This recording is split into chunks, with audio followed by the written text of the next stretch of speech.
When you have a large family, rarely will everyone agree on what to have for dinner. Your sister might want spaghetti, your brother might prefer cheeseburgers, while both of your parents feel like having pizza. The discussion, if there is one, is rarely resolved with everyone being happy, but it's unlikely any member of your family has ever left the house and started a new family because of it. While this certainly would not happen over dinner, a disagreement and civil war occurred in the 1930s and 1940s regarding the fundamental structures of Chinese politics.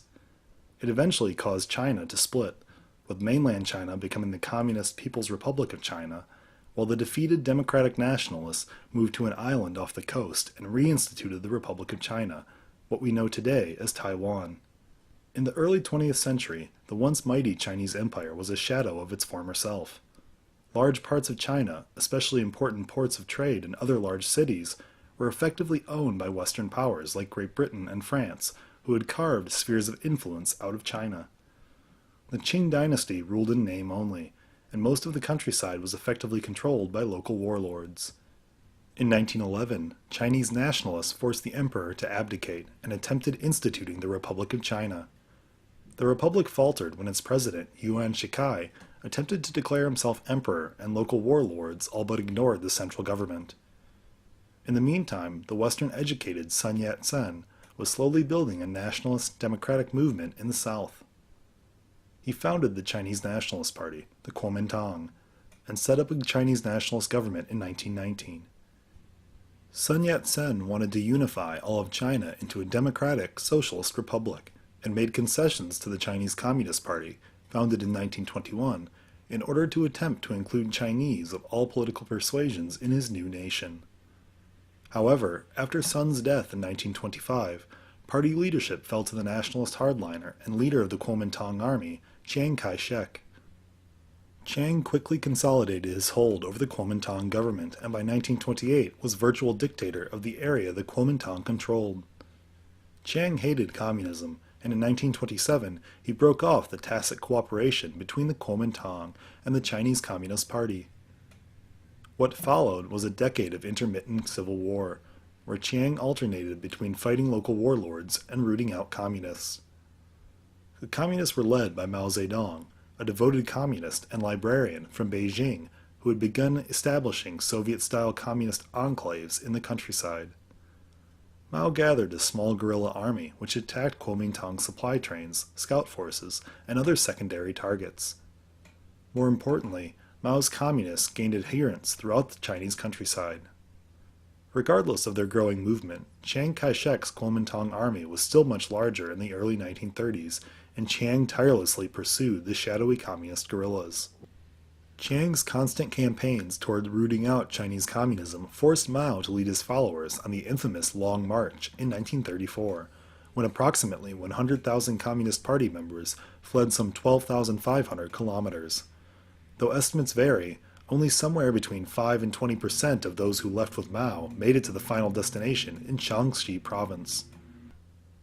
This struggle between Mao's communists and the Kuomintang was interrupted by Japanese aggression from the east. In 1931, Japan invaded Manchuria and set up a puppet Chinese government under Japanese control. Japanese troops pushed south from Manchuria, taking control of territory along China's coast.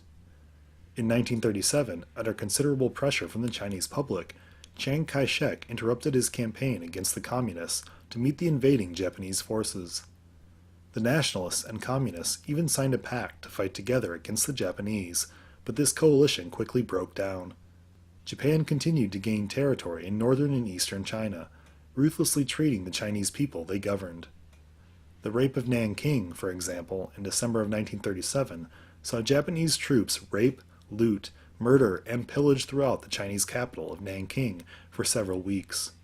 Historians' best rough estimates claim approximately 250,000 Chinese people lost their lives in the incident, though numbers concerning this event in particular are highly contested. The failures of the nationalist government in defending China against Japanese incursions led to the growth of the Chinese Communist Party, who continued operating in rural China, outside the scope and reach of the Kuomintang. During World War II, party membership rose exponentially, rising to 1.2 million members in 1945. The Communist Party emerged from World War II far stronger and more popular than it had been prior to the Japanese invasion. Throughout the conflict, the Communists had not only fought the Japanese, but actively helped rebuild burnt villages and otherwise aided Chinese civilians, actions which garnered the Communists many followers. As the Japanese were pushed further and further out of China, the Kuomintang and Mao's Communists began fighting yet again. After Japan's surrender, all-out civil war broke out between the factions. Though fighting was fierce, the Communists eventually prevailed in 1949, with a major military victory outside the Chinese capital of Nanking. The Communists prevailed largely due to their strong support from the Chinese people and their superior military organization. Chiang's Kuomintang army, in contrast, was rife with corruption. To make matters worse, as the Communists scored more and more victories, droves of soldiers from the Kuomintang army defected to the Communist side.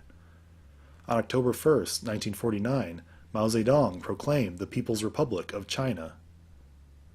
After Mao's proclamation, Chiang Kai-shek and the Kuomintang army retreated to the island of Taiwan, taking with it the entire government apparatus of the Republic of China, including a parliament containing delegates for all the provinces now part of the People's Republic of China, and all of China's gold reserves.